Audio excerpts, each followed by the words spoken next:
Saya mau bertanya, Ustadz, berkenaan dengan jodoh juga ya gitu. Jadi jodoh itu kan yang belum berjodoh itu memang menunggu jodoh terbaik, berdoa, berikhtiar dan sebagainya gitu.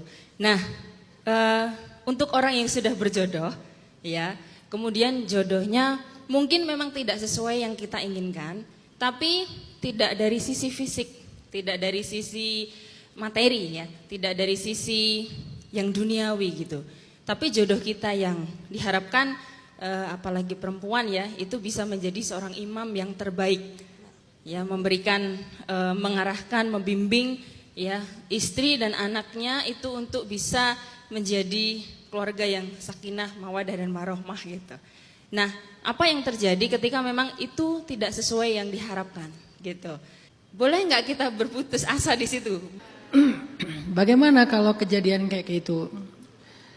Saya nggak mau terjebak juga dalam positivity toxic ya. Artinya kayak misalnya kamu harus kuat, kamu bisa, kamu nggak boleh nangis, kamu nggak boleh sedih, kamu nggak boleh nyerah segala macam. Bentar, kita harus pisahkan dulu tentang urusan sisi kemanusiaannya dengan sisi idealnya. Sisi kemanusiaannya emang nangis, terluka, khawatir, bingung, kecewa, itu sisi kemanusiaan dan biarkan itu seperti itu karena emang itu manusiawi. Tapi kan harus dicarikan obat kan tadi kan? Kan kita nggak mau juga sakit terus-menerus terus kita bilang kan saya manusia, boleh dong saya sakit. Ya, boleh kamu sakit. Siapa yang ngelarang kamu sakit? Tapi kamu mau sakit-sakitan terus? Ya, kan kita pengen sembuh. Jadi nggak dosa kalau kita sakit. Yang dosa itu adalah kita berputus asa dalam berobat. Itu yang dosa. Maka biarkan itu dengan fitrahnya, sakit nggak apa-apa, tapi yang perlu kita bicarakan hari ini adalah tentang apa obatnya.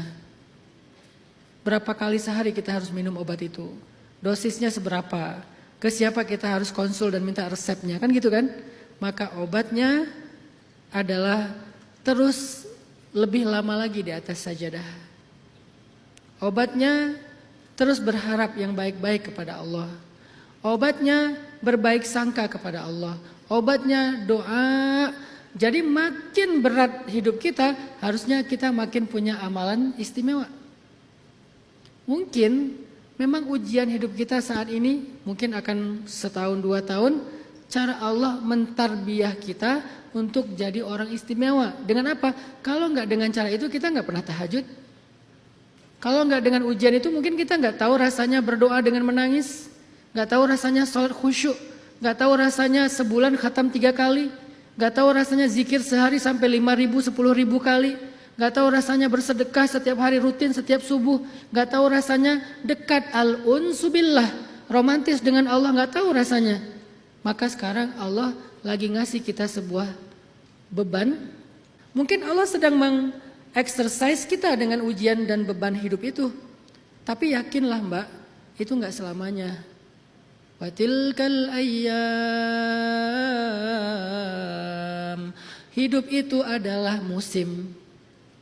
Gak selamanya kayak gitu. Suami itu gak selamanya buruk terus insya Allah. Karena dia namanya bukan Fir kan.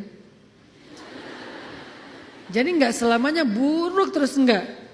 Pasti ada masanya musim itu akan berlalu dan berganti dengan musim yang lain. Tapi musim itu mengajarkan kita tentang sebanyak hal.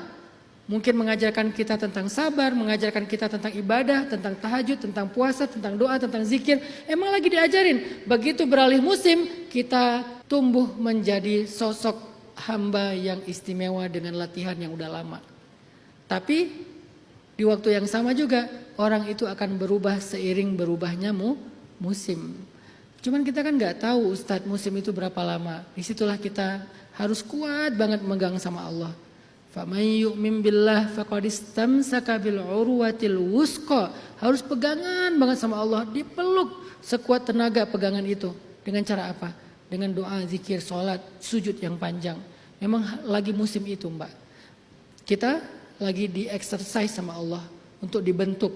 Kedua, kita emang sedang mengalami musim itu. Biarkan aja, tunggu aja. Ustadz makin lama kok makin berat Ustadz. Hidup itu adalah siklus. Jadi semakin berat itu menunjukkan kita masih naik. Makin berat Ustadz, makin tinggi berarti. Makin tinggi makin dekat dengan puncak. Udah gak ketahan lagi Ustadz, udah hampir sampai di puncak. Ustaz ini kayaknya batas terakhir saya, berarti sudah di puncak. Maka bertahanlah karena sebentar lagi akan turun. Inna nasrallahi qarib, kata Allah. Udah dekat, udah dekat, udah dekat. Sebentar lagi, sebentar lagi, sebentar lagi. Jangan berputus asa. Kalaupun kita kemudian mengambil langkah kayaknya demi kemaslahatan. Karena kan kasus ini nggak bisa digeneralisir ya.